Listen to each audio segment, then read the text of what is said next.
नमस्कार दोस्तों, स्वागत है आपका एक बार फिर से हमारे इस चैनल द शिव चैनल पर।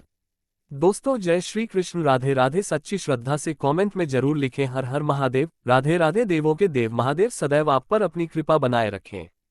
दोस्तों, आपको ये जानकर काफी हैरानी होगी कि वास्तु एक ऐसा शास्त्र है जिसमें मानव जीवन की बहुत सी प्रॉब्लम्स का समाधान वर्णित है।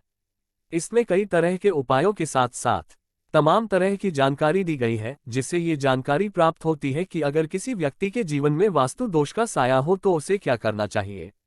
तो वहीं इसमें दिन के अनुसार कौन से कार्य करना चाहिए, कौन सा नहीं, इस संदर्भ में भी बहुत सी बातें बताई हैं।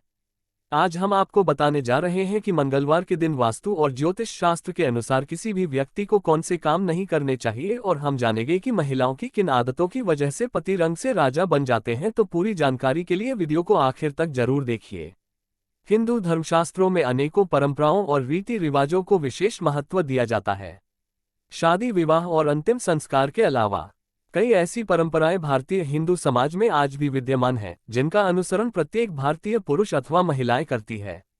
इसी के अनुसार सुहागिन महिलाओं को प्रतिदिन कुछ कार्य करने से पहले शुभ अशुभ का विशेष ध्यान रखना पड़ता है। तो दोस्तों, चलते हैं और सुनते हैं गुरुजी से कि वो क्या कहते हैं इसके बारे में। दोस्तों, आप सभी का एक बार फिर से स्वागत है।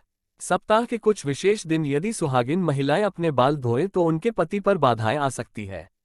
यहाँ तक कि आपकी संतान और परिवार को भी कष्ट हो सकता है।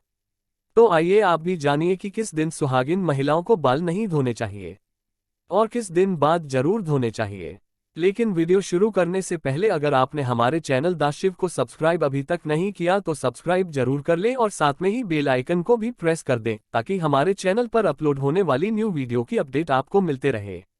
दोस्तों, सबसे पहली बात यह है कि बुधवार के दिन विशेषकर कुमारी लड़कियों को बाल नहीं धोने चाहिए।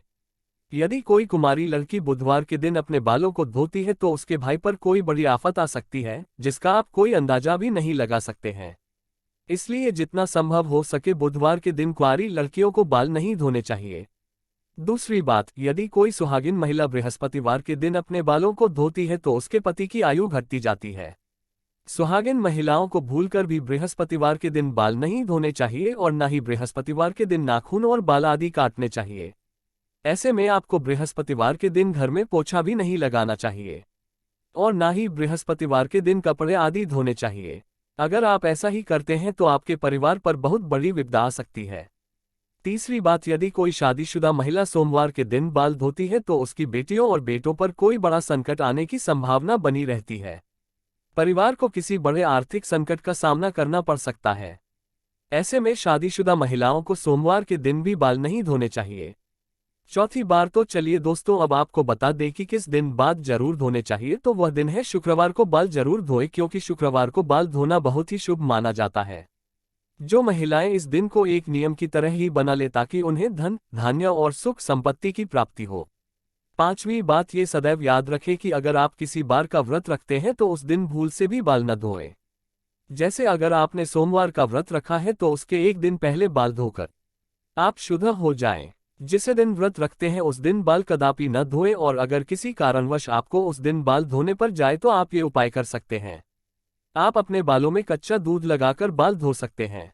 छठी बात, अगर महिलाएं किसी त्योहार पर शुभ मुहूर्त या पूजा में बाल नहीं धो पाए तो महिलाएं वैसे में अपनी मांग में सिंदूर लगाकर पूजा में शामिल हो सकती है।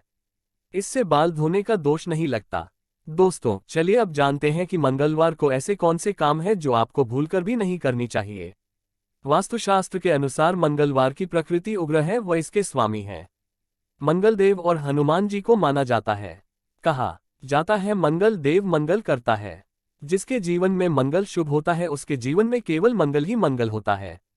यही कारण है कि धार्मिक शास्त्र में कहा गया है कि शुभ प्रभाव पाने के लिए मंगलवार के दिन उपवास करना चाहिए।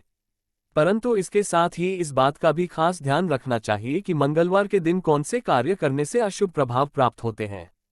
धार्मिक मान्यताओं के अनुसार मंगलवार को नमक का सेवन करने से बचना चाहिए।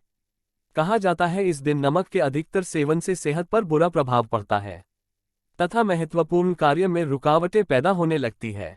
वास्तु के मुताबिक पश्चिम, वायव्य तथा उत्तर दिशा में मंगलवार के दिन किसी प्रकार की यात्रा नहीं करनी चाहिए। अगर किसी हालात में यात्रा करनी पड़े तो गुड़ का सेवन करने के बाद यात्रा आरंभ करें। सनातन धर्म में मांस आदि का सेवन करना वर्जित माना जाता है। खास तौर पर मंगलवार के दिन मांस, मछली आदि खाने से जीवन में मुश्किलें पैदा होते हैं। वास्तु और ज्योतिष शास्त्र के अनुसार मंगलवार के दिन किसी को ऋण नहीं देना चाहिए। इस दिन अधिकतर क्रोध करने से बचना चाहिए। कहा जाता है कि इस दिन क्रोध करने से ग्रह कलह पैदा होता है। इस दिन शुक्र और शनि से जुड़ा कोई कार्य नहीं करना चाहिए। साथ ही साथ इस दिन इनसे संबंधित वस्त्र और भोजन का सेवन करने से भी बचना चाहिए। वास्तुशास्त्र के अनुसार मंगलवार को शारीरिक संबंध बनाने से बचना चाहिए।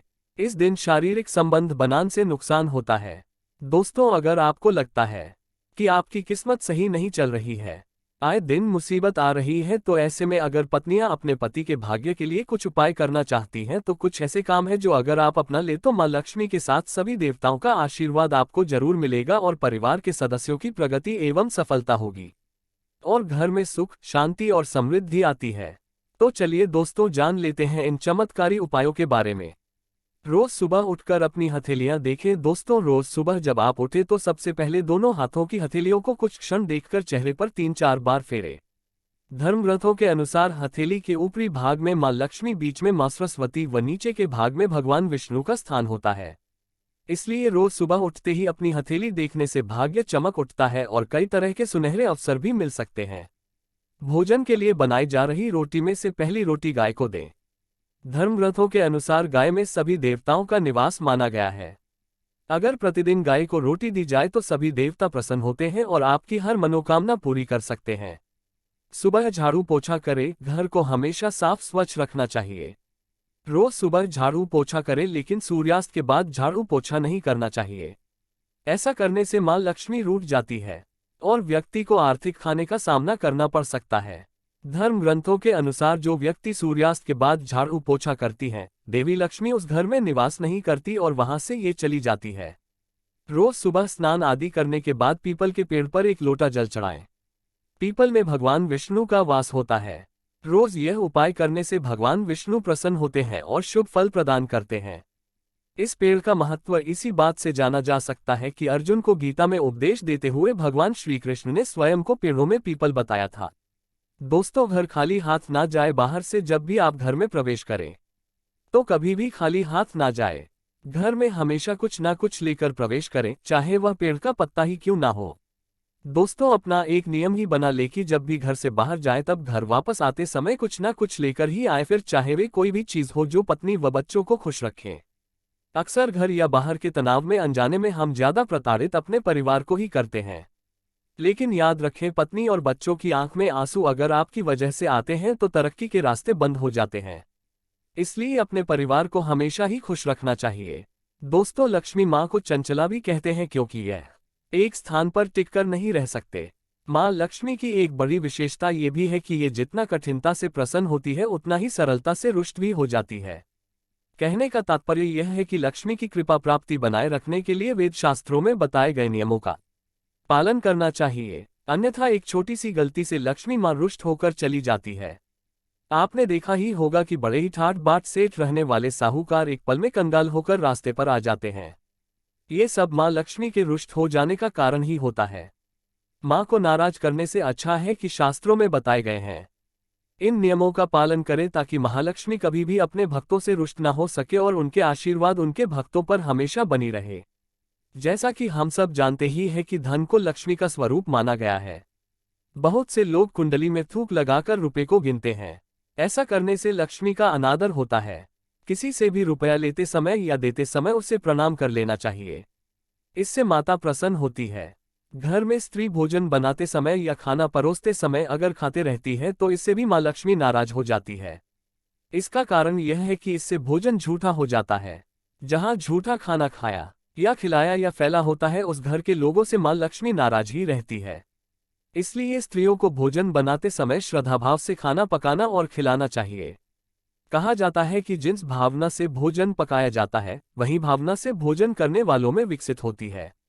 मां लक्ष्मी का कहना है कि जहां गृहिणी की हंसी गूंज उठती है उस घर में गृहिणी के रूप में महालक्ष्मी सदैव निवास करती है। इसके विपरीत घर में पत्नी का अनादर किया जाता है वहां मां लक्ष्मी एक पल भी रुकना पसंद नहीं करती है। पत्नी का अनादर करने वाला परोक्ष रूप से लक्ष्मी का अपमान करता है। इसलिए दोस्तों, अगर आप भी अपने घर की औरतों से रुष्ट होकर बात करते हैं तो ऐसा बिल्कुल ना करें, क्योंकि औरतों में ही देवी का रूप होता है जिससे आज सारी दुनिया पूछती है। धन्यवाद।